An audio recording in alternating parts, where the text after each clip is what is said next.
Hey everyone, Persephone here. I'm super excited to be back doing a video today. It is the day after Halloween, November 1st, which is not super exciting. It's actually very sad for me. Trying to pull it together. Obviously, I'm not over it. Yeah, but wedding season is over for me, my other work that I do. So I'm feeling like pretty much like I've just gone from 60 to 0 pretty quickly. So I'm ready to get back to making some videos and focusing more on my tarot work and my coaching and all that kind of good stuff. So I recently saw the little tag that's been going around shopping for tarot. So I thought that'd be a great way to kind of start November and get back into things because it's kind of simple and just kind of fun and, you know, whatever. So thank you, LadyKnight of Avalon, for coming up with this little tag. And thank you to those of you who have kind of kept it going. There were a couple of other people I've seen who have done this, who brought this to my attention. So yeah, so let's just get started. Let's see. Okay. So question number 1. What was the last deck you bought and why that one? So the last deck, sorry, things get a little bit weird. I got new lighting, which is super cool, but this is my first video with it. So, yeah, so anyway. The last deck I bought was the Skillet Arrow, which I just told you it's the day after Halloween, so I think it's pretty evident why this one. In part, and I didn't just get this deck because it's Halloween. I mean, this kind of, and I must apologize for my very badly chipped nails, but please ignore that. The sparkly, I don't know if you can see like the sparkly silver edges, but this deck is kind of, I mean, it's my aesthetic year round. Like there's no, let me see if I can, where's this good? Okay. There's no time of year that I feel like this is not appropriate. So I just love this adorable little deck. So I was really, really happy when I was able to get my hands on it. I am thinking about getting the guidebook, even though it doesn't have a whole lot of information. If it gives any insight into why the artist made some choices that they did, I really like to have that. So, okay.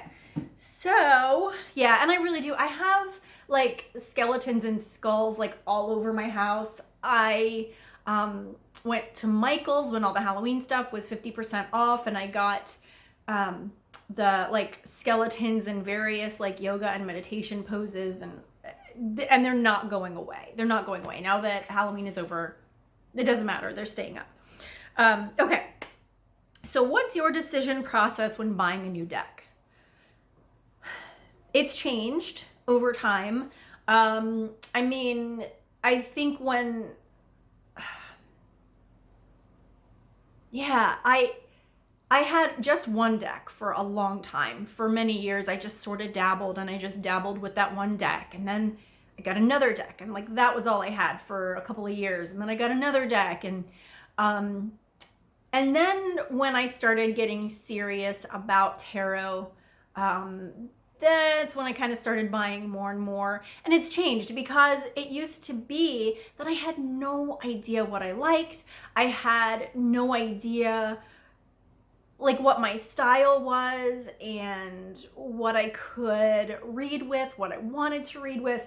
So that was a big part of it for me. But now I look at a deck and I say, does this add something to my collection that's not already there. So is it going to give me a different perspective that I'm not already seeing? Is it artwork that I feel like taps into something that hasn't quite been tapped into in this certain way? Is the book, does it offer something special? And can I see myself either reading with this or for myself, for others, or using it for study to learn from? So if I look at a deck and I'm like, wow, that's super cool, I take a beat and I go, can I really see myself using this deck? So I guess I'm not as much of a collector as I always thought I was. It's really, for me, is this usable? And I've tried to be spontaneous in buying decks and it doesn't go well. So when I'm deciding to buy a deck, I'm really kind of taking my time, and I will look through if the artist has posted pictures, if people have done walkthroughs, and I just really kind of pore over it and see if it really feels like something that I need to add to my collection. Okay, 3. What are deal breakers that keep you from buying a deck? So this is interesting. This is kind of one of those things that I don't know that I have a deal breaker until it comes up, and then there's a deal breaker, which has happened recently a couple of times. And I would say kind of more broadly, it's if there's a card that, or some cards in the deck that I'm just like, ugh, like that does not go at all with my understanding of that card, and I cannot reconcile that. And I do know that there are multiple ways of looking at the cards, and not everybody interprets. I was thinking about the Chariot today, for example, and there's a lot of different ways that you can go with the Chariot, and people lean in different directions, and I'm like, I generally like, okay, I'm aware of those and I'm open to those meanings expressing themselves in a reading, but I really tend to see it more in one particular way. So I might get a deck if there's a card that's sort of like, it leans more in this direction, but I can work with that. But I don't know, I can't think of good examples of a card that stands out like, oh God, I cannot use that. But again, I know it when I see it. Deal breakers. I feel like maybe Simon said this. I could be wrong, but a deal breaker for me is flip-flop in the elements and the suits. I don't want to see swords as fire, wands as air. That's going to be a deal breaker for me. In fact, I had a really hard time. I sat on the Brady Tarot for a long time and I wasn't sure I was going to get it because the fire suit, the wands, are feathers. And I was like, what the fuck? You have arrows for air, but you have feathers for fire? And I don't fucking get this. Like, yeah, so like I back and forth. And I finally decided to get the deck. And I mean, I love it and I haven't read with it yet. And this may be more of just like a study and appreciation kind of deck for me. I don't know yet. But so I guess a lot of the things aren't hard and fast deal breakers, but I had one come up just the other night. I tried to do an impulse buy and I should know better. And I had to cancel my order because I went to purchase a deck, and I'm not going to call out what the deck is or anything, but after I hit the button to buy it, I saw a walkthrough, and I'm just going to say I'm vegan, and I mean, if you know this deck, you're going to know what it is, but I mean, whatever. The Hierophant in this deck is a hunter with rifles, and then there's like two hunters with rifles kind of, you know, in front of him, and I was just like, ah, no, no, no, no, no, no, no, no.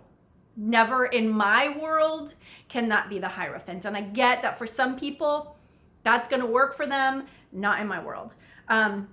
Another example, recently I heard of a deck. I don't even remember what it's called, so I really can't call it out, but I wouldn't want to. But it's supposed to be like, you know, female-centered, woman empowerment, feminist approach, blah, blah, blah. And then I looked at the images, and like the vast majority of the images on this deck were like hyper-sexualized, skinny women, very much, I felt, pornified, coming from the male gaze, even though it was created by a woman, internalized oppression, patriarchy, blah, blah, blah. I'm not going to get into it too much. You know, and you might disagree with me about that. Again, I'm not even going to say what the deck is, but that is antithetical to my definition of feminism. So we'll just leave it there. So like that was no. And then one other example is a deck that I had gotten kind of early in when I was acquiring decks, and it was an animal deck because I love animal decks. But I felt like the focus of it was more on, there was too much about humans using animals for their own purposes. And again, as a vegan, like that does not work for me. And I'm fine. Like I'm okay with animal decks that have like, you know, just like you have 10 swords and the 10 of swords in a person. I'm okay with that in an animal if it's an entire animal deck or whatever. But the idea of a deck that is putting forth that idea of animals being here for our use. And again, you might not agree with me on this position. These are my deal breakers. What turns me off? Okay. Number 4, little white book or big guidebook. I love a good juicy guidebook. And sometimes that is what sells me on a deck. And, God, the guidebook for, the Light Seers Tarot. I just think it is such a shame that that is not accompanying the mass market. And I really hope that Chris Ann is able to offer that work in some capacity to people who get the mass market edition, because it is just brilliant. I love a good guidebook. And I will tell you, I prefer a big guidebook, but honestly, there are some big guidebooks that I haven't thought were that great. Like there was a little bit that I liked in the Wild Unknown guidebook, which is like a bigger, nicer kind of thing. But honestly, I don't really care for any of the stuff on the cards. It's a little bit more kind of fortune tellery than the way I read. I know I've got like fortunes told here, but that's one of the few things in my house that is a Halloween decoration, and not a year-round, you're a weirdo decoration. I think I want to mention 2 little white books that I think are really overlooked. And one is the little white book for the Tarot de Maria Celia. I mean, this deck in general, like if you want to get into like reading Marseille and Pips, it's gorgeous. And this little white book is so great in its treatment of the elements and the numbers. And I mean, it's fantastic. I mean, you could really start reading Pips just with that little white book. And then the other one, I have this pretty sparkly bag for my joie de vivre. The little white book for this is so freaking precious. It really is. And I know I've talked about it before. It gives keywords, and it gives, it talks a little bit about the meaning of the card, and it explains each card. Like each card has a character, and it tells their little story.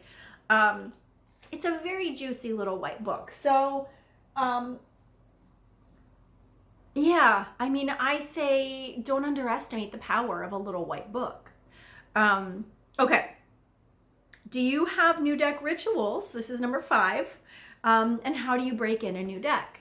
So I guess my new deck ritual would be that I just take the deck out and I look through every single card. And if the cards are not in order, I will put them in order.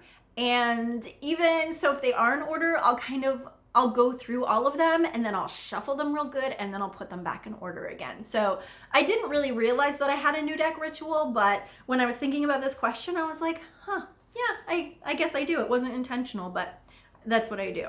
Have you ever been, this is number 6. Have you ever been disappointed after getting a deck because it looked or felt different than expected? Well, yes. And I will say my most recent disappointment,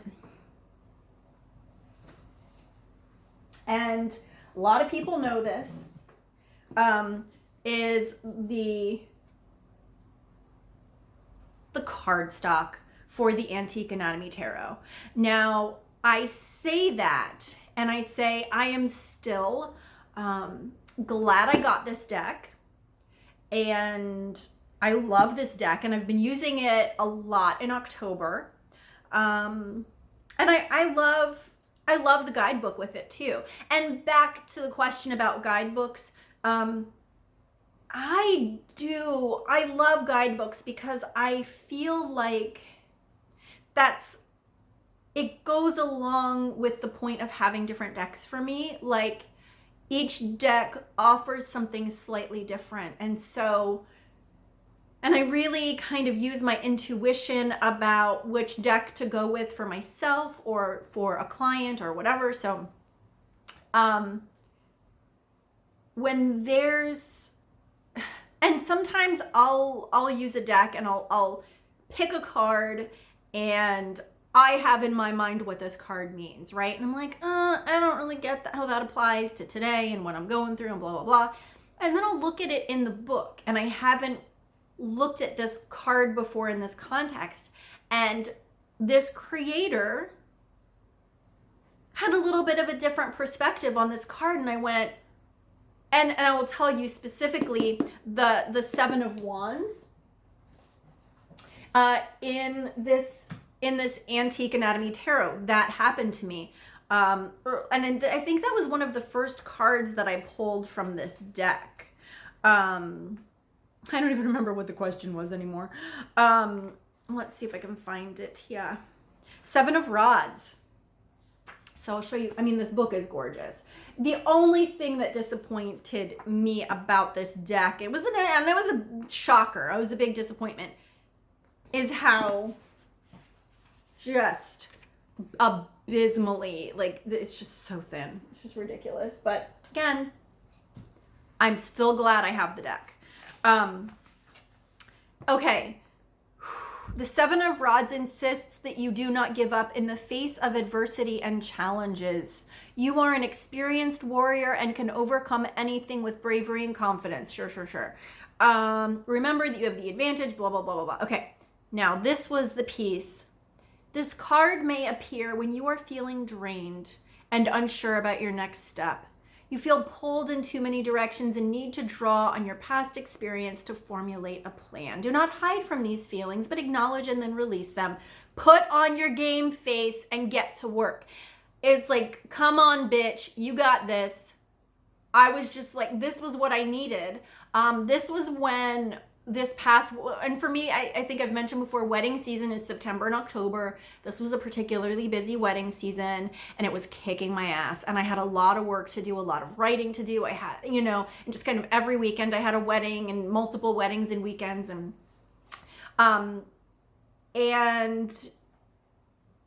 yeah, and I was feeling drained.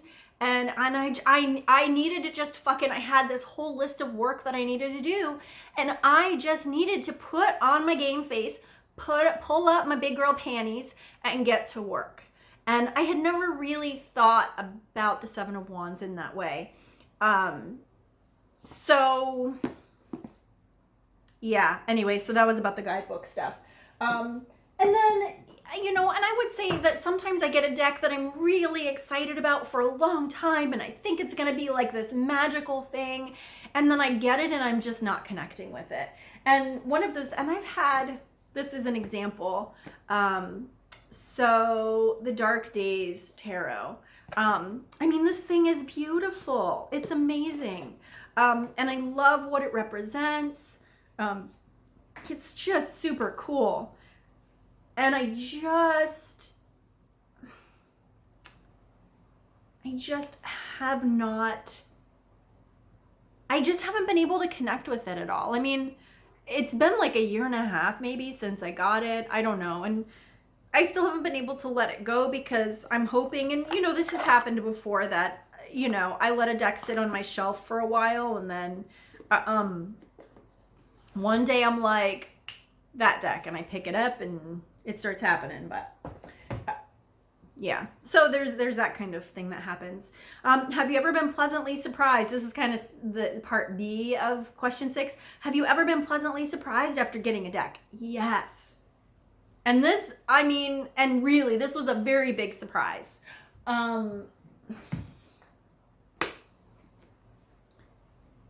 This Faerie Tarot cards, I got this deck because a good friend of mine with 2 little girls, she was supposed to come stay with me one weekend, and the girls are curious about this stuff, and she's, you know, I do readings for her, and, you know, she's very open to her girls, you know, experiencing this stuff. And I feel like there's a glare on this. There we go. I wanted a deck in my collection that I felt like was just super friendly and soft, and accessible for little girls. I also have a niece who is 7, and my sister keeps telling me, you know, because she thinks that like tarot's satanic or whatever, because she doesn't know about it. She's been fed some propaganda. Anyway, I wanted to have a deck that is accessible to little girls. And so I got this deck, right? Thinking, never am I going to pick it up. And then one day, and I really, for me, the beginning of a tarot reading is choosing the deck. It's not just choosing the cards, it's choosing the deck. And so I grabbed this deck. It's funny, I pulled this card because this is the first card I pulled from the deck, and it came just at the time that I needed it and gave me the perfect message. And I was like, holy shit, Faerie Tarot, you mean business. And it's just, when you look at the guidebook, and has a lovely guidebook, it's soft and loving and proactive, right? It's not so much about telling you what's going to happen as like, even if it's a negative card, you know, giving you positive actions to take in your life, and how you can, oh, my cat just jumped on the chair that my phone is connected to, that my light is on, and that was interesting. Okay. Shook things up a little bit. Oh, Sasha. Yeah, so anyway, very, very pleasantly surprised. Number 7, this is a fast one. Do you interview new decks? No. Get off of there, honey. Oh, she's gonna, hold on a moment. Get off, get off, get off, get off.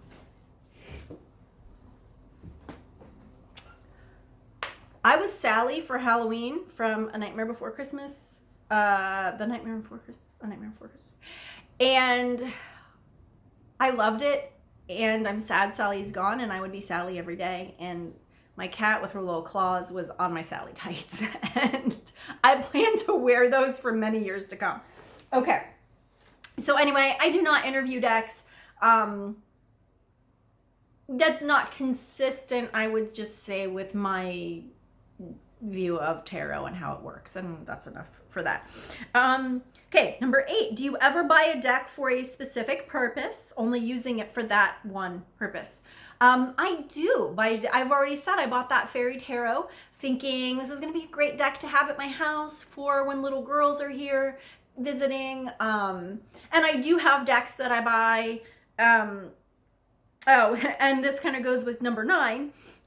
Do you differentiate between decks you buy for yourself and decks you use for others? Yes. Sometimes I'll buy a deck and I think, okay, I'm really not going to read for other people with this. This is my deck. Or I think I'm getting a deck to read for clients, and then I end up loving it for me or whatever. So it's all very flexible, but I often will have a purpose in mind. I recently got, I don't know, a couple months ago, I got the Mythic Tarot.